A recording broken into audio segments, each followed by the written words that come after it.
Welcome to Akeru news. మారుమూల పల్లె నుండి ఐక్యరాజ్య సమితి స్థాయి వరకు ఎదిగిన వీర సైనికుడు. సాహితీ సంపదకు నిలువైన బమ్మెర గ్రామంలో జన్మించి 24 ఏళ్లు భారత సైన్యంలో సేవలందించారు. కల్లోల కాశ్మీరం నుండి భారత సరిహద్దు ప్రాంతాల్లో విశేష సేవలందించారు. నిరుపేద కుటుంబం నేపథ్యం వల్ల జీవితంలో ఎదురయ్యే సవాళ్లను చిరునవ్వుతో గెలిచారు. ఆయన మరెవరో కాదు, భారత సైన్యంలో సుదీర్ఘకాలం పనిచేసి ఇటీవలే పదవి విరమణ పొందిన కల్నల్ డాక్టర్ భిక్షపతి. ఆయన బాల్యం, విద్యాభ్యాసం గురించి ఆయన మాటల్లోనే విందాం.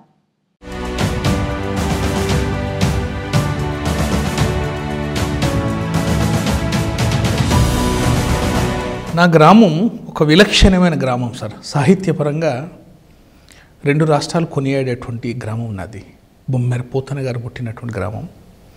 సాహిత్యం, నృత్యం చేసేటువంటి గ్రామం. పక్కన సోమనాథుడు, ఇటు పక్కన పోతన గారు.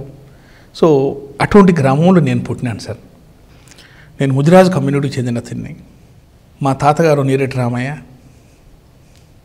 అమ్మ నీరెటి నరసమ్మ. మా నాన్న మస్కూరు, మా చెల్ల మల్లయ్య.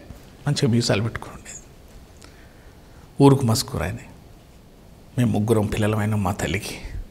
మా తాత పాత్ర 4వ తరగతి వరకు, మా అమ్మమ్మ పాత్ర చాలుండే.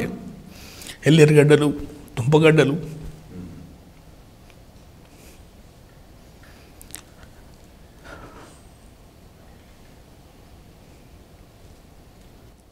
విజువల్లీ అంటే అందురాల నటనలో నాకు ఎటువంటి అభ్యంతరం ఎప్పుడు లేదు. ఐక్యరాజ్య సమితిలో పనిచేసిన వ్యక్తి, నాకెటువంటి ఇన్సల్ట్ నాకేం లేదు సార్. సమాజానికి సేవ చేసిన వ్యక్తిని నా తల్లి వల్ల. ఆమెకి ఆ కన్ను లేకపోవటం వల్ల మనకు తెలుసు నెగ్లిజెన్సీ సొసైటీ ఏ విధంగా చూస్తుంది. ఆమె బాగా టార్చర్ పడ్డా సార్. కన్ను లేకపోవటం వల్ల కాలువల మరుడు, గంపలెత్తుడు చాలా చేసి, కానీ భిక్షం అడగలే. That is the greatness of my mother and my grand parents. చేపలు, రొట్టె చేపలు, కాయగడ్డ చేసి నన్ను ఒక ఉక్కు మనిషిని తయారు చేశారు. మా 2 చెల్లెళ్ళు, ఒక సిస్టర్ చదవలేకపోయింది. ఆమెకున్నటువంటి స్థితిలోతోటి మా పెద్ద సిస్టర్ని సాక్రిఫై చేసినాం మేము. సో ఈ విధంగా జరిగినటువంటి బాల్యం, వాస్తవం చెప్పాలంటే ఫాదరు ఉన్నప్పటికీ సోషల్ స్టిగ్మా అనేది ఆల్వేస్ డామినేట్స్.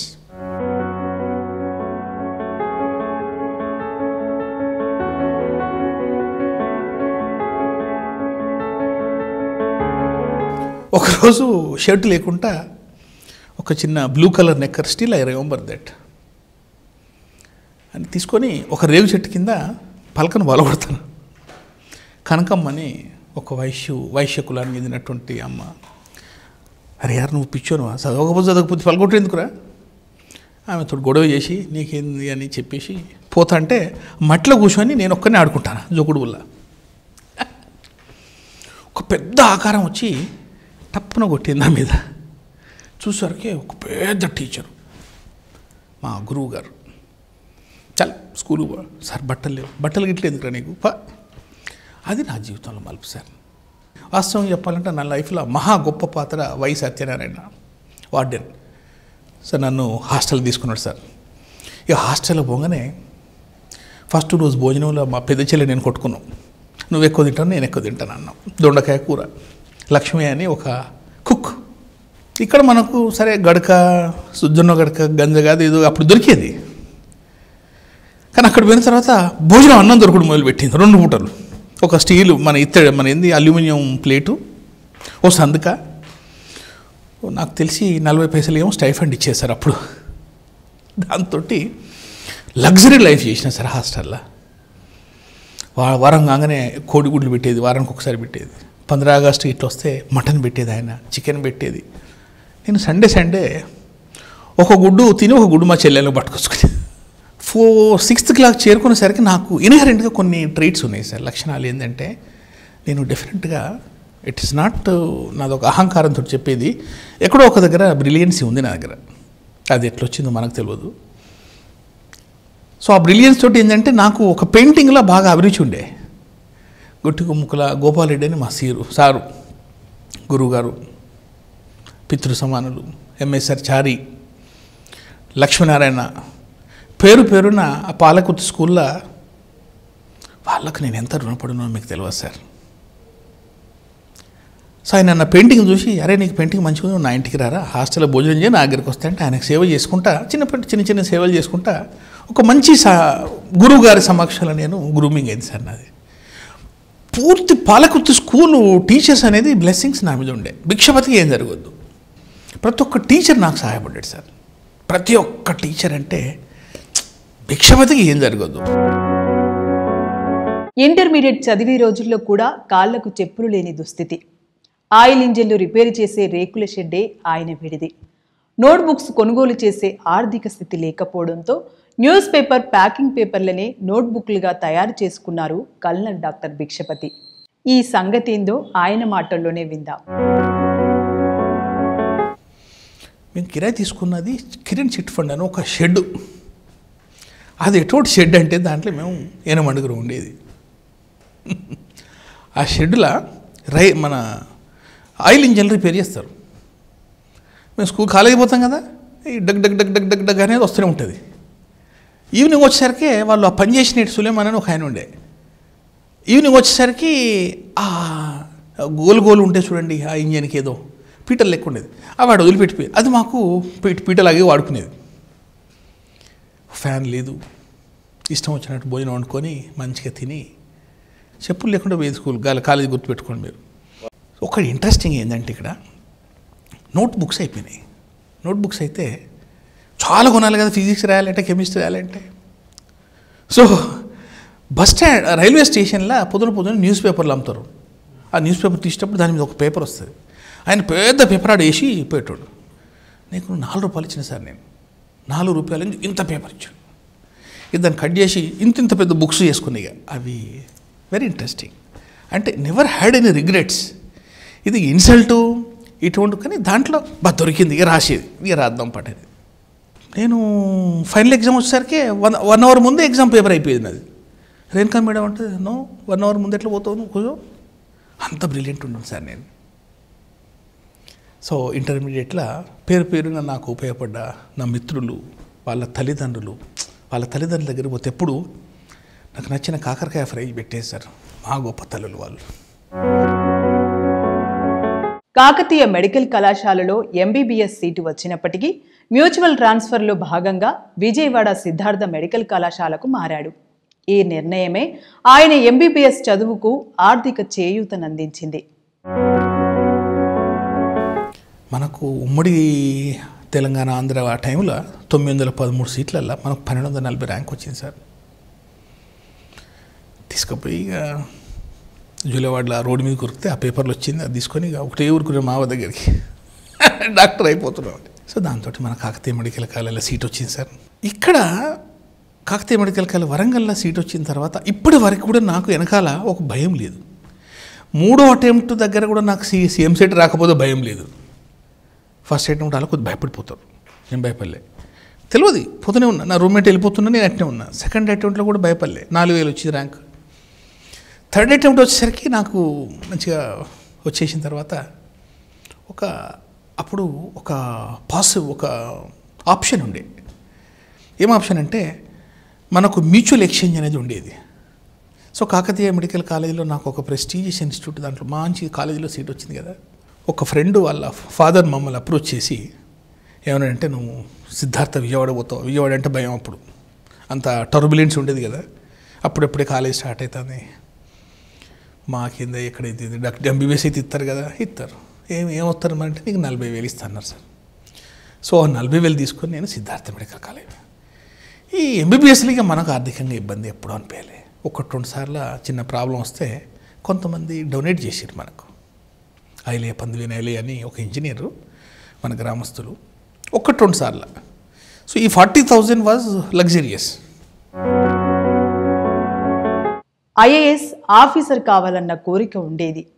కోరిక ఉండడం ఒకటే మన లక్ష్యాన్ని సాధించి పెట్టదు. కుటుంబ పరిస్థితులు, ఆర్థిక స్థితి, బాధ్యతలు గుర్తెరిగి మసులుకోవాలని డాక్టర్ భిక్షపతి యువతకు హితవు పలుకుతున్నారు. మాకు ఒక గ్యాంగ్ ఉండే, అది మనం ఏంటంటే సమ్టైమ్స్ వీ ఓవర్ ఎస్టిమేట్. ఇది నేను స్టూడెంట్స్ అందరికీ నా సబ్మిషన్ చెప్తున్నా. Better we check our capabilities. దాన్ని క్యాలిక్యులేషన్స్ కేకుండా ఎటంటే అటు డెసిషన్ తీసుకుంటే లైఫ్ స్పాయిల్ అయిపోతుంది. సో నాకు ఒక ఐఏఎస్ ప్రిపేర్ కావాలని బాగా కాంక్ష ఉండే సార్. సో ఈయన వచ్చేవనంటే నీకు ఫైనాన్షియల్గా ఫుల్ సపోర్ట్ చేస్తా, సో నీకు సపోర్ట్ చేస్తా అని చెప్పేసరికి ఏంటంటే మనం ఇక ఐఏఎస్ ప్రిపరేషన్ నేను జియోగ్రఫీ ఆప్షన్ తీసుకొని నేను జాయిన్ అయిపోయాను. ఐఏఎస్ నేను హౌస్ డాక్టర్ కొద్దిగా పక్క పెట్టిన వాస్తవం చెప్పాలంటే ఒక 6 months జియోగ్రఫీను తెలుగు ఆప్షన్లు తీసుకొని చూస్తే జియోగ్రఫీ ఏమో సుదీరంగా ఉండే, తెలుగు వచ్చేసరికి మనకు డైజెషన్ కాలే ఒకటి. రెండోది ఏంటంటే ఆల్రెడీ మెయిన్స్కి కోచింగ్ తీసుకున్న తర్వాత అప్పటికే డబ్బు బాగా పడుతుంది, 40,000-50,000. సరే వాళ్ళకు కూడా ఫైనాన్షియల్ కన్స్టెంట్ ఉండొచ్చు. ఆయన అనుకున్న దానికి కొద్దిగా క్యాలిక్యులేషన్లో డిఫరెన్స్ వచ్చిందో, so he could not support చేయకపోవటం వల్ల నేను ఏమనుకున్నా అంటే మనం ఒకరిపైన డిపెండ్ కావద్దు, పెళ్ళి అయిపోయింది అని ఏం చేసినామంటే మనం 3,500 రూపాయలకు CDRలో డాక్టర్గా జాయిన్ అయిపోయాను. ఫస్ట్ శాలరీ 3,500 హైదరాబాద్లో. నేను విజయవాడ నుంచి వెళ్ళి అక్కడికి వెళ్ళిపోయినా కోచింగ్, ఎందుకు ఐఏఎస్ కోచింగ్ కొరకు. సో అక్కడ కోచింగ్ తీసుకుంటూ నాకు ఐ కుడ్ అండర్స్టాండ్ ఏంది మనకు ఇది ఒక పెద్ద యజ్ఞం లాగా ఉంది. నేను ఈ అటెంప్ట్ తోటి పోతే ఈ సపోర్ట్ తోటి పెళ్ళి అయిపోయింది, ఎక్కువ నేను లైఫ్ స్పాయిల్ అవుతుంది అనుకున్నా. ఆర్మీలో ఉద్యోగం తన జీవితాన్నే సమూలంగా మార్చివేసిందంటారు. ఆర్మీ డాక్టర్గా ఎన్నో మరచిపోలేని అనుభూతులున్నాయి. కాశ్మీర్ అప్పట్లో ఉగ్రవాదుల దాడులతో అట్టుడికిపోయేది. సైనికుల త్యాగాలు వెలకట్టలేనివి. రక్తం గడ్డగట్టే -డిగ్రీల ఉష్ణోగ్రత, శత్రు సైనికుల నుండి దూసుకొచ్చే తూటాలు, కళ్ల ముందు సహచరులు మాంసం ముద్దలవుతున్న తీరు. అయినా భారత ప్రజల రక్షణ కోసం సైనికులు తమ ప్రాణాలను తృణోపాయంగా భావిస్తారని ఉద్విగ్న భరితంగా డాక్టర్ భిక్షపతి చెబుతారు. ఇప్పుడు ఏమవుతుందంటే ఆర్మీలో మనకు కమిషనింగ్ అయిపోయిన తర్వాత కొన్ని బాండ్స్ ఉంటాయి. అక్కడ మినిమం 3 years చేసిన తర్వాత మనం ఏంటంటే పీజీ రాసుకోవచ్చు. సో నేను అక్కడ పీజీ రాసుకున్నా. పీజీ రాయటం వల్ల మనకు ఎండి వచ్చింది. మేము ఇక పంజాబ్లో ఉంటాం అప్పుడు. ఇక్కడ నుంచి వెళ్ళి లక్నో ట్రైనింగ్, అక్కడి నుంచి వెళ్ళి కాశ్మీర్ పోయినాం. అదొక ఆనందమైన జీవితం as a captain, young captain. So Kashmir proper LCలో తంగ్దార్, డావర్, కుప్వాడ, పుల్వామా, పట్టన్, సోపూర్ ఇవన్నీ ప్రకంపన లేపేటువంటి ప్లేసులు. సో అక్కడ మనం యాజ్ ఎ క్యాప్టెన్గా సర్వ్ చేసినాం. నాకు అక్కడ వాస్తవం చెప్తున్నాను సార్, కమిషనింగ్ అయిన తర్వాత నాలో మొత్తం మార్పు వచ్చేసినాయి. నేను ఒక బొమ్మెర భిక్షపతి, ఒక ఆర్మీ భిక్షపతిగా చాలా అంటే చాలా చేంజెస్ నాకు ఆర్మీలో ఆ డ్రిల్స్ నేర్పించినాయి. ఒక్కొక్క యూనిట్కి ఒక్కొక్క టాస్క్ ఉంటుంది. సో ఆ టాస్క్లో ఒక డాక్టర్ అనేది వాళ్ళకు సపోర్టివ్గా ఒక ఆత్మస్థైర్యాన్ని ఇస్తారు. అక్కడ బ్లీడింగ్, గన్ షాట్ అయితే బ్లీడింగ్ కంట్రోల్ చేయటం. ఫస్ట్ ఆయన పోయేటప్పటికి ఆయనకు డాక్టర్ లేకుంటే దే ఫీల్ ఇన్సెక్యూర్. చాలా ఆపరేషన్స్కి డాక్టర్స్ కూడా ఇంజురీస్ అయిన రోజులు చాలా ఉన్నాయి. చాలా డాక్టర్ రోల్ చాలా ఉంటుంది సార్ అక్కడ సోల్జర్కి. అక్కడ ఏంటంటే ఇమీడియట్గా మనకి ఏంటంటే బ్యాటిల్ ఫీల్డ్లో మనం పనిచేయాల్సి వస్తుంది. మీరు ప్యానిక్ అయితే అక్కడ బ్లాస్ట్ అవుతూ ఉంటుంది, ఇక్కడ మనకు బుల్లెట్స్ వస్తూ ఉంటుంది, అక్కడ మైన్ బ్లాస్ట్ అవుతూ ఉంటుంది, ఇక్కడ వాళ్ళు పరిగెత్తుంటారు. మహాజన్ రేంజెస్లో ఒక ఈవెంట్ జరిగింది నాకు, అది కాశ్మీర్ తర్వాత వేరే విషయం అనుకోండి. వాళ్ళు ఫైరింగ్ చేస్తుంటే ఒక పెద్ద వెపన్ వచ్చి ఛాతీలో పడిపోయింది. ఛాతీ మొత్తం పోయింది. గుండె నాకు అవపడుతుంది, టక్ టక్ టక్ టక్ కొట్టుకుంటాను. బ్లీడింగ్ అయితే లేదు, ఎందుకంటే బాగా హాట్ ఉంటుంది కదా, ఆ బ్లడ్ వెజల్స్ అన్నీ గట్టిగా అయిపోయినాయి. Fighting for breath. ఆ టైంలో మనం IV లైన్ పెట్టాలి. ఆల్రెడీ బ్లీడింగ్ అయింది. అంబులెన్స్ ఓపెన్ చేసి 100 మంది సోల్జర్స్ వెయిట్ చేస్తాడు. ఇప్పుడు డాక్టర్ సాబ్ బతికిస్తాడు. చాలా ప్రెషర్ ఉంటుంది. సో ఇట్లా డాక్టర్ ఒక ఎక్స్పర్ట్ ప్రొఫెషనలిస్ట్ కావాల్సి వస్తుంది. జోష్ ఉండాల్సి వస్తుంది, ఒక సోల్జర్ అనేటువంటి ఫీలింగు, ప్లస్ ఈ సోల్జర్కి మనం అనుక్షణం మనం ఉండాలని ఒక ప్రైడ్ తోటి ఉండాల్సి వస్తుంది సార్.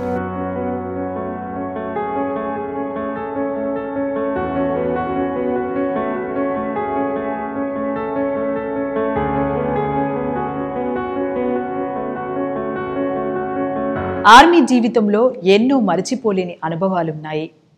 చావు అంచుల వరకు వెళ్ళి వచ్చిన సందర్భాలు లేకపోలేదని డాక్టర్ భిక్షపతి చెబుతున్నారు. మోస్ట్ ఇంపార్టెంట్ ఫ్రైటనింగ్ నాకు జరిగింది ఎక్కడంటే, మనకు కుప్పవాడలో పనిచేసినప్పుడు ఒక పాకిస్తాన్ వాళ్ళు ఒక పర్టికులర్ ప్లేస్ని క్యాప్చర్ చేసి ఉండే. సో క్యాప్చర్ చేసినప్పుడు ఇండియన్ ఆర్మీ మొత్తం, ఎందుకంటే అప్పుడే రీసెంట్గా కార్గిల్ జరిగింది కాబట్టి అంత హాట్ ఉండే. సో ఇండియన్ ఆర్మీ అక్కడ చాలా కొన్ని యూనిట్స్, ఎయిర్ ఫోర్స్ అంతా ఇన్వాల్వ్ అయింది.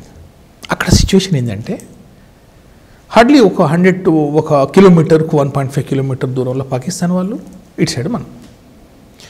ఇక షెల్లింగ్ అవుతున్నది. ఆ షెల్లింగ్లా ఎక్కడైనా పడవచ్చు, నా మీద పడవచ్చు, మీ మీద పడవచ్చు, పక్కన పడవచ్చు, పడుతున్నాయి. అటు దాయినే బాయినే ఆగే పీచే పడుతున్నాయి.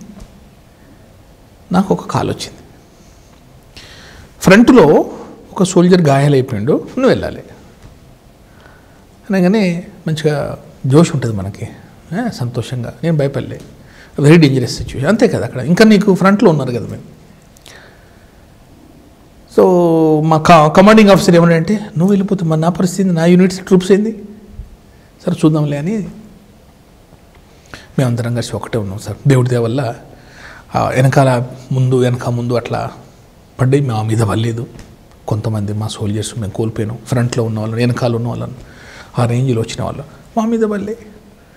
అది మనం ఫ్రంట్లో కూర్చున్నాం అక్కడ, అదంతే, అది మన లక్కే. అది ఇట్లా మనం వచ్చేటువంటి జర్నీలో చాలాసార్లు ఆ మోరీలలో ఐడీలు ఉండటం, తర్వాత మనకు ఇటువంటి ఈ కాశ్మీర్లో మనకు చాలా జరిగినాయి సార్. ఇది కౌంటర్ ఇన్సర్జెంట్స్ అంటాం మనం, సిఐఆప్స్ అంటాం. కౌంటర్ ఇన్సర్జీ కాశ్మీర్లో జరిగేది. It's everyday's war. కాశ్మీర్లో పనిచేసే వాళ్ళు, లే లదాఖ్లో, ద్రాస్లో పనిచేసే వాళ్ళు everyday they are fighting for war. It is a war, దాంట్లో డౌట్స్ ఏం లేవు. సైనిక జీవితం అంటేనే అనుక్షణం చావును ముద్దాడడం. సియాచిన్, లే, గ్లేషియర్ లాంటి అతి శీతల, అతి ఎత్తైన ప్రాంతంలో విధులు నిర్వహించే సైనికుల జీవితాలు మరింత ప్రమాదకరంగా ఉంటాయి. సెలవుల్లో ఇంటికి వచ్చిన ప్రతిసారి ఆ వీర సైనికులను సన్మానించాల్సిన అవసరం పౌర సమాజంపై ఉందంటారు కల్నల్ డాక్టర్ భిక్షపతి. నేను లేలో పనిచేసిన సార్ కొన్ని నెలలు, లదాఖ్లో పనిచేసిన కొన్ని నెలలు, ద్రాసులో పనిచేసిన కొన్ని నెలలు, అండ్ ఈ 2.5 సంవత్సరాలు అది కాశ్మీర్లో. ఇది మనకు ఉన్నటువంటి తతంగ్దార్ అనే ఒక ప్లేస్ ఉన్నది, చాలా హైట్ ఉంటుంది. పరిస్థితి ఏంటంటే మనకు లేతోడు పోలిస్తే కాశ్మీర్ బిట్, అంటే అది కూడా జమ్మూ అండ్ కాశ్మీర్ పార్టీ అనుకోండి, but that east, this west కదా. మనకు లే లదాఖ్లో ఆక్సిజన్ ఉండదు, ఎక్స్ట్రీమ్ బోన్ బ్రేకింగ్ చలి ఉంటుంది. మనకు కొద్దిసేపు దూరం నడుచుడుతోటే మనకు feel shortness of breath and blood pressure పెరిగిపోతుంది.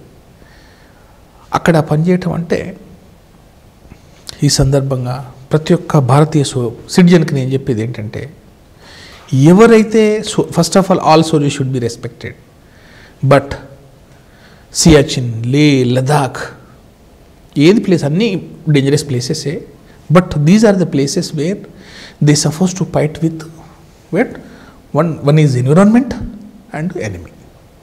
మనకు ఆక్సిజన్ తక్కువ ఉండడం, సబ్జీరో టెంపరేచర్ ఉండడం, రక్తం గడ్డగట్టే ప్రాపర్టీ ఉండి, చిన్న వయసు ఉన్నటువంటి సోల్జర్స్, 20-25 ఉన్నటువంటి సోల్జర్స్కి, వయసున్న సోల్జర్స్కి ब्रेन स्ट्रोक्स आश्चर्यपोताం 20-25 साल अचानक मेरे को हाथ नहीं हिल रहा है, अचानक सांस फूल रहा है, ड्यूटी చేసుకుంటూ సడన్లీ వాళ్ళకు బ్రీదింగ్ డిఫికల్టీ వస్తుంది, గడ్డగడితే రక్తం.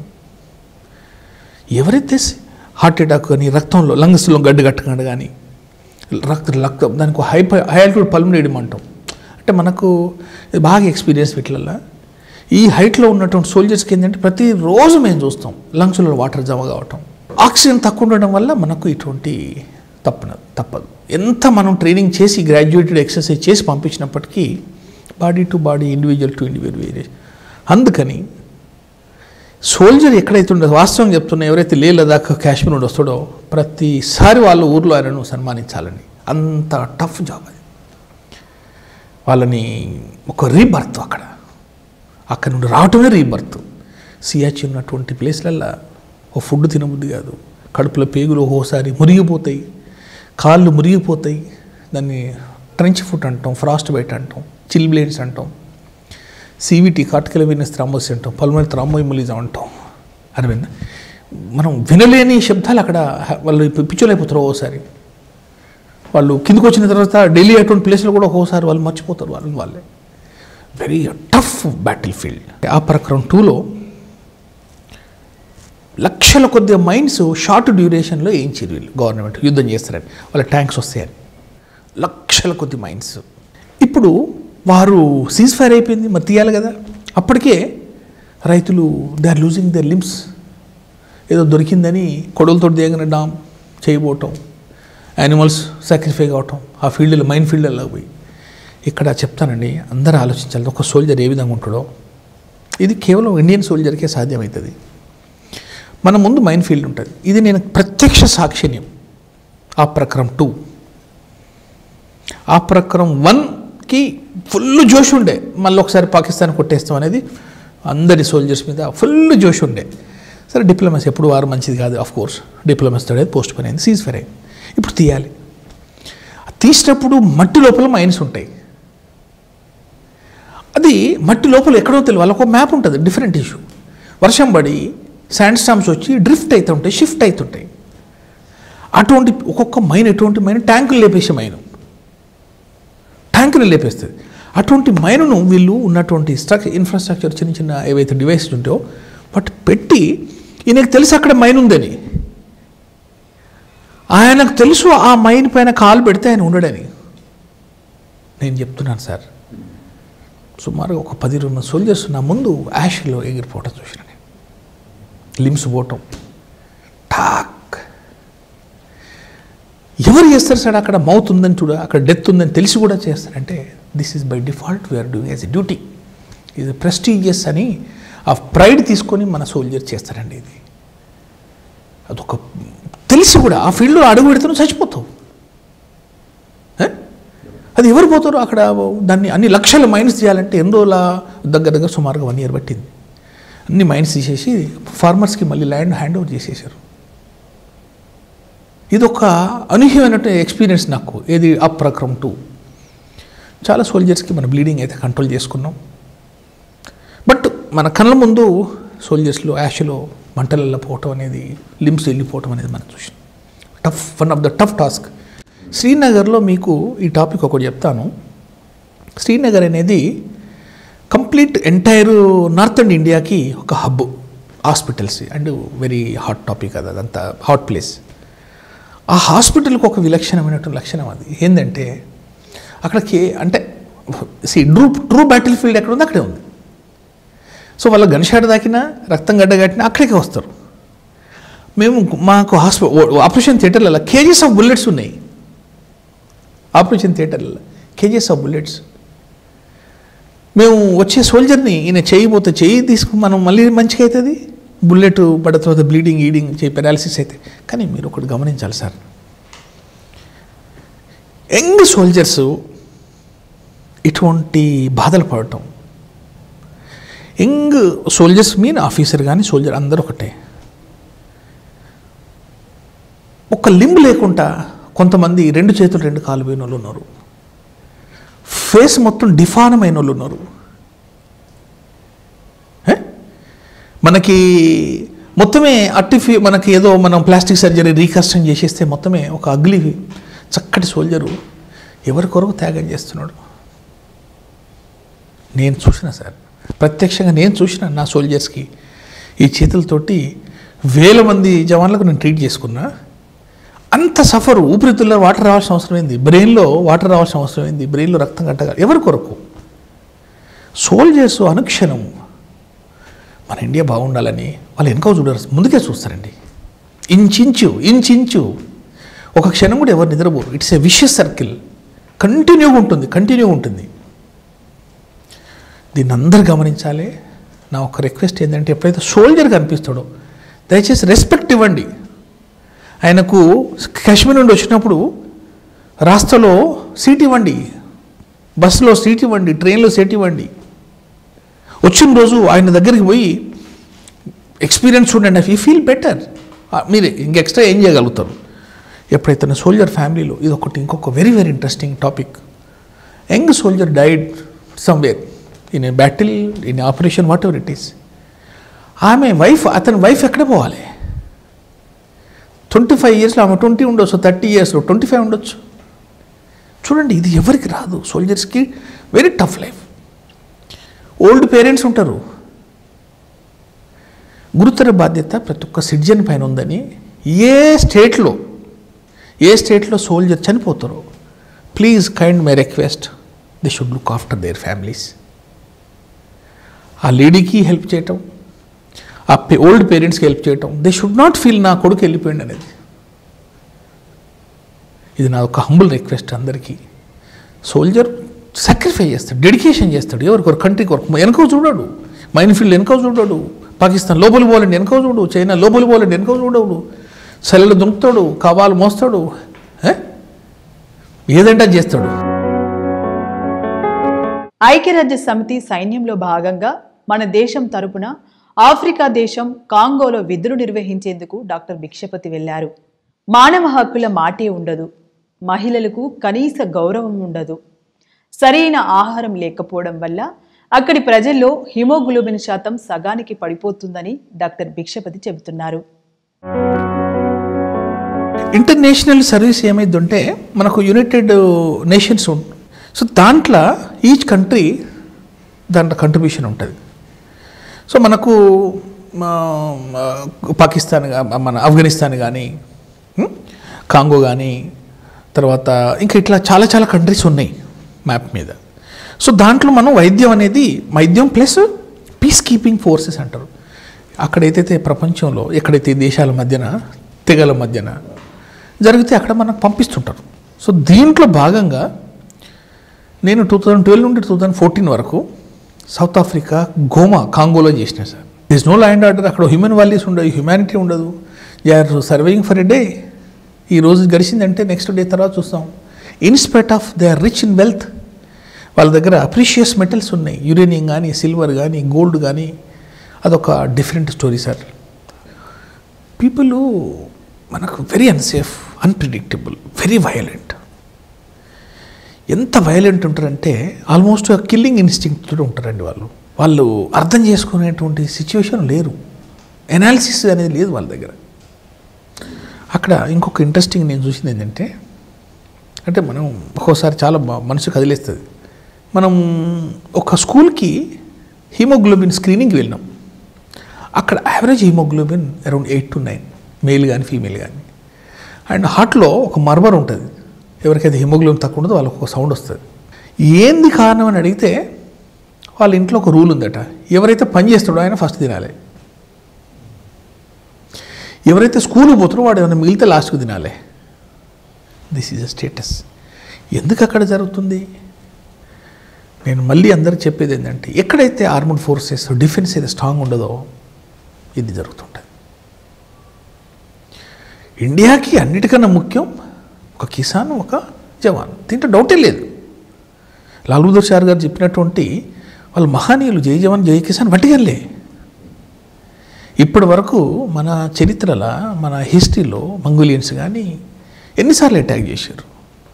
ఎందుకు జరిగింది అప్పుడు? అంత డిఫెన్స్ లేకనే కదా. డిఫెన్స్ అనేది, రైతు అనేది వీళ్ళని ఇగ్నోర్ చేస్తే మనకు పుట్టుగతులు ఉన్నాయండి. కోవిడ్-19 ప్రపంచాన్ని కుదిపేసింది, సైన్యంలోనూ ప్రకంపనలు సృష్టించింది. సకాలంలో స్పందించి నష్ట తీవ్రతను తగ్గించగలిగామని డాక్టర్ భిక్షపతి చెబుతున్నారు. ఒక బుక్ తయారవుతుందండి కోవిడ్ విషయంలో. నా ఈ ఊరు నుండి, తెలంగాణ నుండి ఆర్మీలో పోయినందుకు వాస్తవంగా చెప్పాలంటే నేను కంట్రిబ్యూట్ చాలా చేసిన కోవిడ్ విషయంలో. ఫస్ట్ కేసెస్ 2019 డిసెంబర్లో మేము శ్రీనగర్లో, నేను పోస్టింగ్ ఉన్న అక్కడ. I'm heading department of medicine. నాతో ఒక 50 మంది ట్రూప్స్ ఉన్నారు. 2 క్లినిషియన్స్. సో మాకు అక్కడ వుహాన్లో తెలుస్తుంది ఒక వైరస్ వచ్చింది అనేది. కానీ people we took casual bit. అరే అక్కడి నుంచి ఇక్కడికి వస్తుందా, ట్రైన్లో వస్తుందా, ఫ్లైట్లో వస్తుందా, ఒక క్యాజువల్ టాక్ ఇనిషియల్ జరిగింది. సో అక్కడ అర్థమయ్యేసరికి ఫస్ట్ వేవ్ పీకిల్కి వెళ్ళిపోయింది. సో మార్చిలో ఏదో పాండమిక్ డిక్లేర్ చేశారు. సో ఈ సిచ్యువేషన్లో సైన్స్ లేదు. కోవిడ్కి వైద్యం ఏంటనేది అప్పుడు అసలు డయాగ్నోస్టిక్ టూల్సే లేవు. మేము బయటకు పంపితే సో పొద్దున్న శాంపుల్ పంపితే రేపు తెల్లారి అట్లా వచ్చేది. దాని కొరకు అందరూ వెయిటింగ్ చేసేది, ఆక్సిజన్ పడిపోయేది. సో చాలా నెంబర్ ఆఫ్ కేసెస్ మనం అక్కడ చూసినాం. ఇక్కడ నాది స్పెషల్ కంట్రిబ్యూషన్ ఏంటంటే, సిన్స్ ఒక కేసులో పేరు అవసరం లేదు, since I'm the head of the department, మా పెద్ద ఆయన ఏమన్నాడంటే ఫస్ట్ కేసు వచ్చినప్పుడు నువ్వు పోయి చూసినావు అన్నాడు. సో మేమందరం ఏమనుకున్నామంటే నాన్ ఇన్వేజివ్, లీస్ట్ కాంటాక్ట్. ఎందుకంటే డాక్టర్ చనిపోతే ఇంకేం జరుగునో మనకు తెలియదు కదా. So we developed some sort of modalities. Oxygen చూస్తే సరిపోతుంది, ఎక్స్రే అయిపోతుంది, ఎక్స్రే చూస్తారు, ప్రకంపనాలు పుడుతున్నాయి కదా అందరికీ. సో ఆయన ఏమన్నాడంటే పోయి చూసినామన్నాడు. అరే సార్ తొందర ఏమున్నది, ఒక 2 నిమిషాలు ఆగండి అంటే, bloody how dare to talk like this, if you don't see another couple of minutes I will come and see. అంత పెద్ద మహానీయులండి వాళ్ళు. ఆయన ఆఫీస్ నుండి బయలుదేరిండు, నేను నా ఆఫీస్ నుండి బయలుదేరాను, రన్నింగ్ తీసుకుంటూ పోయాను. టక్ పీపీ వేసుకొని ఆ పేషెంట్ని ఇట్లా వణుకుతున్నది చెయ్యి. వాస్తవం చెప్పాలంటే సఫోకేటింగ్, దీంట్లో పీపీలో ఉందా, మాస్క్లో ఉందా, ఎక్కడ ఉందా అనేది ఒక టెన్షన్ అయితే ఉండే. అది చూసేసిన తర్వాత హీ రీచ్ कुछ है सर, कुछ नहीं है, उसको ना पल्स गिल्स ठीक है नहीं, ఎక్స్రే. సో అక్కడ నుండి ఆయన యూ బ్లడీ అనటంతో నా మనసులో కొద్దిగా గిల్టీగా ఫీల్ అయినా. Till I leave this place. ఇక్కడ నుండి కోవిడ్లో నేను తప్ప కూడా వైద్యం చేయొద్దు అంటే ఐ టుక్ బిట్ హార్ట్. కోవిడ్లో ఈ ఆపర్చునిటీ నేను ఎవరికి ఇవ్వను.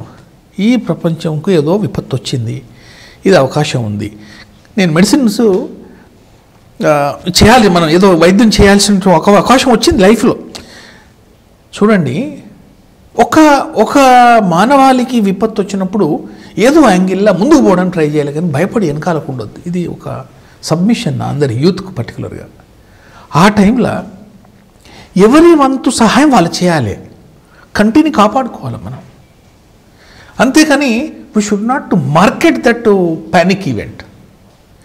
అది చాలా అంటే చాలా, మనం 24 గంటలు 25 గంటలు కష్టపడదాం, కానీ ఒక ప్యానిక్ని మనం ఎన్కాష్ చేయడం అనేది అబ్సల్యూట్లీ రాంగ్. సో తెల్లారి ఒక అంబులెన్స్లో ఒక 7 కేసులు వచ్చినాయి. సో మా సోల్జర్స్ అందరూ అంటారు, సాబ్ షేర్ ఆ గయే అందరే, సో అవి కన్నా క్యా ఫిర్. సో అందరిలోనే ఒక వార్డు తయారు చేశారు. నేను చెప్పిన, నేను పోయే వరకు 1000 అంటే ఆయన నమ్మలే. ఆయన వాడు చాలా అవసరం ఉంటే ఎక్కడ లేదు, వుహాన్ ఎక్కడ ఉన్నది, కానీ ఏదో 100 వార్డు లేదు, సో బెడ్లు అనుకున్నాం. మీరు నమ్మరండి, since I'm heading the department, వాళ్ళను దాంట్లో పెట్టేసి మన వాడికి వెళ్ళిపోయినా. వాడుకు పోయి ఒక 2 విండోస్ని పలగొట్టినా. ఈ విండోస్ నుండి భోజనం, ఈ విండోస్ నుండి వాటరు, ఈ విండోస్ నుండి మందులు. ఆయన ఒక డిసిప్లిన్తో వస్తాడు, వాళ్ళందరికీ ఎక్స్ప్లెయిన్ చేస్తాం. అప్పుడు అదే సైన్స్. మరి ఏం చేస్తాం? అది ఒక డాక్టర్ చచ్చిపోతే మరి ఇంకో డాక్టర్ అనేది కొద్దిగా మనసులో ఉండే అట్లా ఉండొద్దు, బట్ ఉంటుంది మనిషికి. మనం సూపర్ హీరోలం కాదు, ఒక మనుషులేమే. చేసేసినాక డ్రిల్స్ వాళ్ళు రాగానే వాళ్ళందరికీ ఎక్స్ప్లెయిన్ చేసినాం. ఇప్పుడు నేను ఒకటి మాత్రం ఒక డేరింగ్ స్టెప్ వేసిన. వీళ్ళు భయపడుతున్నారు, వాళ్ళకి నీళ్ళు పోయడానికి భయపడుతున్నారు, అన్నం పెట్టడానికి భయపడుతున్నారు. అరే యారు ఏదో టీం ఇట్లయితే మంచిగా ఉండదు కదా, వాళ్ళు దే ఫీల్ బ్యాడ్. వాష్రూమ్స్ కడిగి, వాస్తవం చెప్పాలంటే వాష్రూమ్ నేను కడిగిన, ఎవరు వస్తలేరు. గ్లవ్ వేసుకొని కడిగేసిన నేను.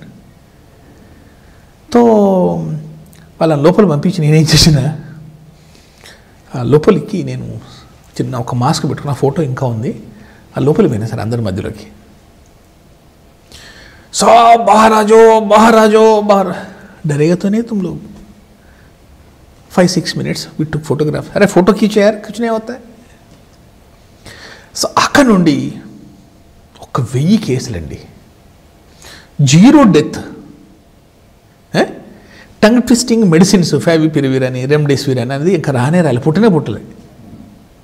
ఒక్క ఫస్ట్ సోల్జర్కి నాకు ఇంకా బాగా గుర్తుంది, కళ్ళు తిరిగిపోతాయండి. అక్కడ శ్రీనగర్లో మా ఏఎంసీ, నేను ఆర్మీ మెడికల్ కోర్స్ సంబంధించిన ఒక సుబేదార్ వచ్చిండు. ఆక్సిజన్ 80sకి వచ్చింది. సో బాగా శ్వాసలు ఇబ్బంది అవుతున్నది. సో మనం ఇంజెక్షన్ స్టీరాయిడ్స్ ఇచ్చేసి ఆక్సిజన్ పెట్టేసి రాత్రి 11 గంటల పోయినా. ఆయన ఏమన్నాడు తెలుసా, సాబ్ జబ్ తక్ ఆపే మే నై మరూంగా. So over a period of 1 వీక్లో మా టీం అంతా ఎట్లయింది తెలుసా, they all fearless environment.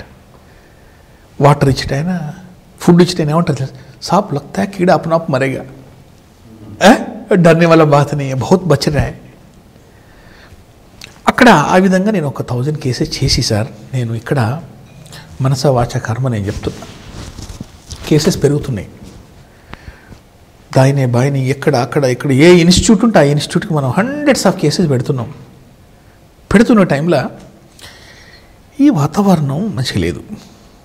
Possibility of dying myself is very high. Team lead చేస్తున్నాం మనం, పాసిబిలిటీ ఈజ్ వెరీ హై. ఎందుకంటే ఆల్ఫా బీటా వైరస్ ఏదైతే ఉందో ఫస్ట్ వేవ్లో, సెకండ్ వేవ్లో డెల్టా వేవ్ వచ్చింది, థర్డ్ వేవ్లో ఒమిక్రాన్ వస్తున్నది. ఆ ఫస్ట్ వేవ్ సెకండ్ వేవ్లో ఏంటంటే చాలా తీవ్రంగా ఉంది కదా, ఆక్సిజన్ పడిపోతున్నారు, చచ్చిపోతున్నాం. నేను పోగానే ఆ రూమ్ పోగానే డాక్టర్ సాబ్ అని వెనక పోడు. నేను వాళ్ళతో అన్నా, ఏ రోజైతే जिस दिन मैं नहीं आऊँगा ना आप लोग डरना है, जिस दिन मैं आ गया ना आप डरो मत చెప్పేసి సార్. నాకు ఉన్నటువంటి లోన్స్లో డిఫాల్ట్ చేసేసిన కొన్ని లోన్స్, యాంపుల్ ఆఫ్ అమౌంట్. ఎందుకు, మా మదర్ ఇక్కడ ఉన్నది, నా పెద్ద కూతురు కోచింగ్లో ఉన్నది వరంగల్లో, నా చిన్న కూతురు నా వైఫ్ ఉన్నది.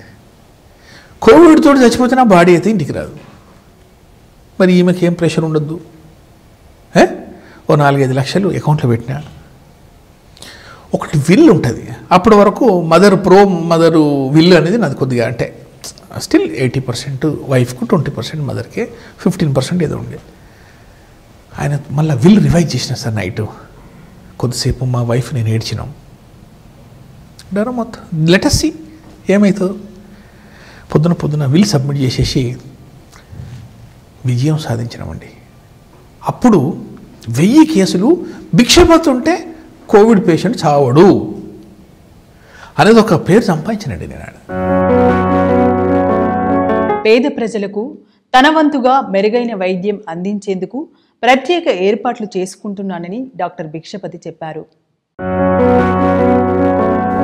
24 years సర్వీస్ చేసిన తర్వాత నాలో వచ్చిన మార్పులు, సమాజం మధ్యలో ఉండి సమాజానికి నా వంతు సహాయం చేయాలనేది, as a doctor, as intellectual, as a motivated to youth. నేను ఒక భయంకర అగాధం నుండి బయటకు వచ్చిన డాక్టర్ని.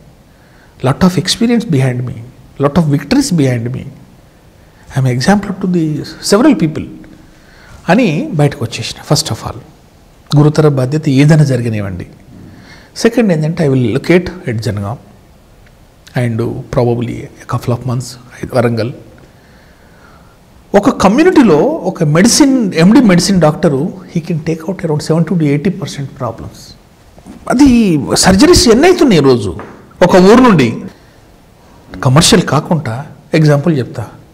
టీచర్స్ వల్లనే నేను వచ్చిన, I requested them KG of rice. ఇంకో కొన్ని ఆర్గనైజేషన్ బ్యాక్ బోన్ ఉంది, ఫర్ ఎగ్జాంపుల్ రిపోర్టర్స్ ఉన్నారు, I'm requesting them if possible KG of rice. ఆ రైస్ కూడా ఎందుకు ఏదో అనాథాశ్రమానికి ఇవ్వాలని నా కోరిక. మిగతా ఎవరన్నా వచ్చి నాకు 300 రూపాయలు ఫీజు రిక్వెస్ట్ చేస్తున్నా, ఎవరన్నా కొద్ది ఇస్తే మనకు అది నడుస్తుంటుంది. Once again thank you all. మీరు ఈ ఆపర్చునిటీ అందుకే నేను ఎల్లవెల్ల మీకు రుణపడి ఉన్నానండి.